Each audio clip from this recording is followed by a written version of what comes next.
മലയാളികൾക്ക് ഏറെ പ്രിയപ്പെട്ട നടനാണ് മണിയൻ പിള്ള രാജു.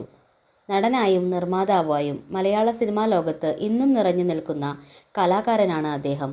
കഴിഞ്ഞ 49 വർഷങ്ങൾ കൊണ്ട് 400-ലേറെ സിനിമകളിൽ അഭിനയിക്കുവാനും 13 സിനിമകൾ നിർമ്മിക്കുവാനും അദ്ദേഹത്തിന് സാധിച്ചിട്ടുണ്ട്. ഒരു ക്യാൻസർ സർവൈവർ കൂടിയാണ് നടൻ. തൊണ്ടയിൽ ക്യാൻസർ ആയിരുന്ന മണിയൻ പിള്ള രാജു തനിക്ക് 30 റേഡിയേഷനും 5 കീമോയും കഴിഞ്ഞുവെന്ന്, ഇപ്പോൾ പൂർണ്ണ ആരോഗ്യവാനാണെന്നും ഈയിടെ ഒരു അഭിമുഖത്തിൽ പറഞ്ഞു. തനിക്ക് ക്യാൻസർ ആണെന്ന് അറിഞ്ഞപ്പോൾ മമ്മൂട്ടി നൽകിയ ഉപദേശത്തെക്കുറിച്ച് പറയുകയാണ് നടൻ. വനിതയ്ക്ക് നൽകിയ അഭിമുഖത്തിൽ സംസാരിക്കുകയായിരുന്നു മണിയൻ പിള്ള രാജു. ഞാൻ നിസാര കാര്യങ്ങൾക്ക് തളരുകയും അപ്സെറ്റ് ആവുകയും ചെയ്യുന്ന ആളാണ്. പക്ഷേ അതൊക്കെ വളരെ ചെറിയ നിമിഷങ്ങളിലേക്ക് മാത്രമാണ്. പിന്നെ ഞാൻ അതിൽ നിന്ന് റിക്കവറായി വരും. ഞാനൊരു ഫൈറ്ററാണ്. ഞാൻ പോരാളിയായി പെട്ടെന്ന് തന്നെ തിരിച്ചു വരും. അടയാർ ഫിലിം ഇൻസ്റ്റിറ്റ്യൂട്ടിൽ നിന്നും 1973-75 ഞാൻ അഭിനയം പഠിച്ചിറങ്ങുന്നത്. പിന്നെ കുറേ നാൾ കഷ്ടപ്പെട്ടു.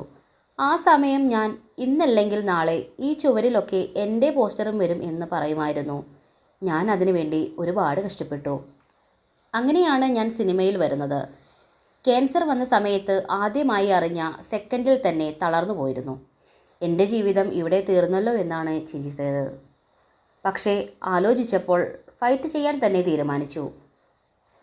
അന്ന് ഞാൻ മമ്മൂട്ടിയെ വിളിച്ചു പറഞ്ഞു, ഫൈറ്റ് ചെയ്യണമെടാ, നമ്മളൊക്കെ ഇവിടം 200 കൊല്ലം ജീവിക്കാൻ വന്നതല്ലല്ലോ, നീ ഫൈറ്റ് ചെയ്യണമെടാ എന്നായിരുന്നു മറുപടി.